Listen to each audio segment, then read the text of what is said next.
اعوذ باللہ من الشیطان الرجیم بسم اللہ الرحمن الرحیم۔ سورہ نساء آیات نمبر 135 تا 141 میں صحیح شہادت دینے کی تلقین، خواہ وہ تمہارے اور تمہارے اہل و عیال کے خلاف ہی کیوں نہ ہو۔ منافقوں کو دردناک عذاب کی خوشخبری۔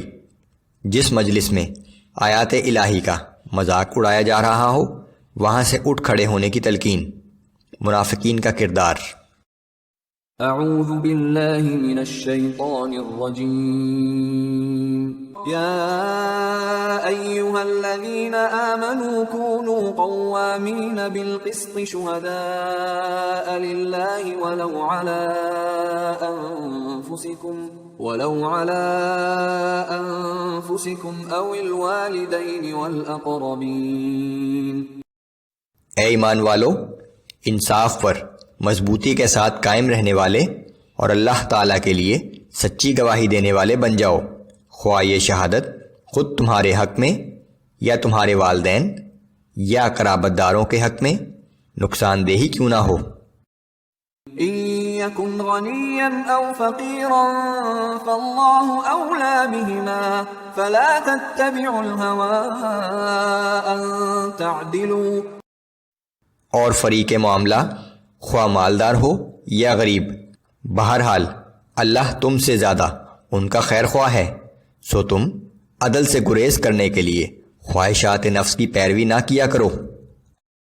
وَإِن تَلْوُوا أَوْ تُعْرِضُوا فَإِنَّ اللَّهَ كَانَ بِمَا تَعْمَلُونَ خَبِيرًا۔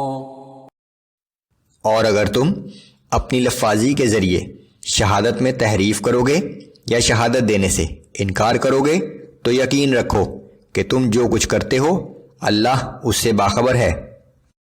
یا ایہا الذین آمنوا باللہ ورسولہ والکتاب الذی نزل علی رسولہ والکتاب الذی انزل من قبل۔ اے ایمان والو، تم اللہ پر اور اس کے رسول صلی اللہ علیہ وآلہ وسلم پر اور اس کی کتاب پر جو اس نے اپنے رسول صلی اللہ علیہ وآلہ وسلم پر نازل کی ہے، اور ان کتابوں پر جو اس نے پہلے نازل فرمائی تھیں، سب پر ایمان لاؤ۔ وَمَن يَكْفُرْ بِاللَّهِ وَمَلَائِكَتِهِ وَكُتُبِهِ وَرُسُلِهِ وَالْيَوْمِ الْآخِرِ فَقَدْ ضَلَّ ضَلَالًا بَعِيدًا۔ اور جس شخص نے اللہ کا اور اس کے فرشتوں کا اور اس کی کتابوں کا اور اس کے رسولوں کا اور روز آخرت کا انکار کیا تو بلا شبہ وہ بھٹک کر گمراہی میں بہت دور نکل گیا۔ ان الذين آمنوا ثم كفروا ثم آمنوا ثم كفروا ثم ازدادوا كفرا لم يكن الله ليغفر لهم ولا ليهديهم سبيلا۔ بلا شبہ جو لوگ ایمان لائے پھر کفر کیا، پھر ایمان لائے، پھر کفر کیا اور پھر اپنے کفر میں بڑھتے ہی چلے گئے تو اللہ تعالیٰ ایسے لوگوں کو ہرگز نہیں بخشے گا اور نہ ہی انہیں سیدھے راستے کی طرف رہنمائی فرمائے گا۔ بشر المنافقین بأن لهم عذابا ألیما الذین يتخذون الكافرین اولیاء من دون المؤمنین۔ اے نبی صلی اللہ علیہ وآلہ وسلم، آپ ان منافقوں کو جو مسلمانوں کو چھوڑ کر کافروں کو اپنا دوست بناتے ہیں یہ خوشخبری سنا دیجئے کہ ان کے لیے دردناک عذاب تیار ہے۔ أَيَبْتَغُونَ عِندَهُمُ الْعِزَّةَ فَإِنَّ الْعِزَّةَ لِلَّهِ جَمِيعًا۔ کیا یہ منافق ان کافروں کے پاس عزت تلاش کرتے ہیں؟ تو یاد رکھو کہ عزت تو سب کی سب اللہ ہی کے قبضہ قدرت میں ہے۔ وَقَدْ نَزَّلَ عَلَيْكُمْ فِي الْكِتَابِ أَنْ إِذَا سَمِعْتُمْ آيَاتِ اللَّهِ يُكْفَرُ بِهَا وَيُسْتَهْزَأُ بِهَا فَلَا تَقْعُدُوا مَعَهُمْ حَتَّى يَخُوضُوا فِي حَدِيثٍ غَيْرِهِ إنكم إذا مثلهم.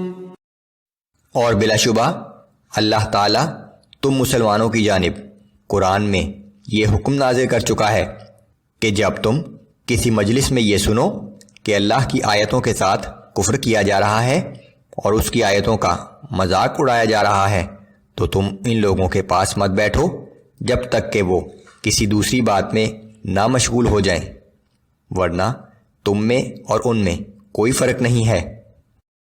ان اللہ جامع المنافقین والکافرین فی جہنم جمیعا. یقین جانو کہ اللہ سب منافقوں اور کافروں کو جہنم میں ایک جگہ اکٹھا کرنے والا ہے۔ الذين يتربصون بكم فإن كان لكم فتح من الله قالوا ألم نكن معكم وإن كان للكافرين نصيب قالوا ألم نستحوذ عليكم ونمنعكم من المؤمنين. اور یہ منافق ایسے ہیں کہ تمہاری فتح و شکست کے انتظار میں رہتے ہیں، پھر اگر اللہ کی جانب سے تمہیں فتح نصیب ہو جائے تو کہتے ہیں کہ کیا ہم تمہارے ساتھ نہ تھے، اور اگر وقتی طور پر کافروں کا پلہ بھاری رہا تو ان کافروں سے کہتے ہیں کہ کیا ہم تم پر غالب نہیں ہونے والے تھے، اور کیا ہم نے تمہیں مسلمانوں سے بچا نہیں دیا۔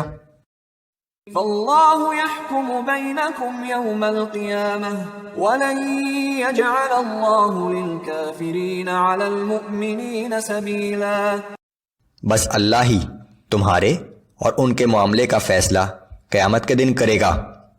اللہ کافروں کو مسلمانوں کے مقابلے میں ہرگز غالب نہیں ہونے دے گا۔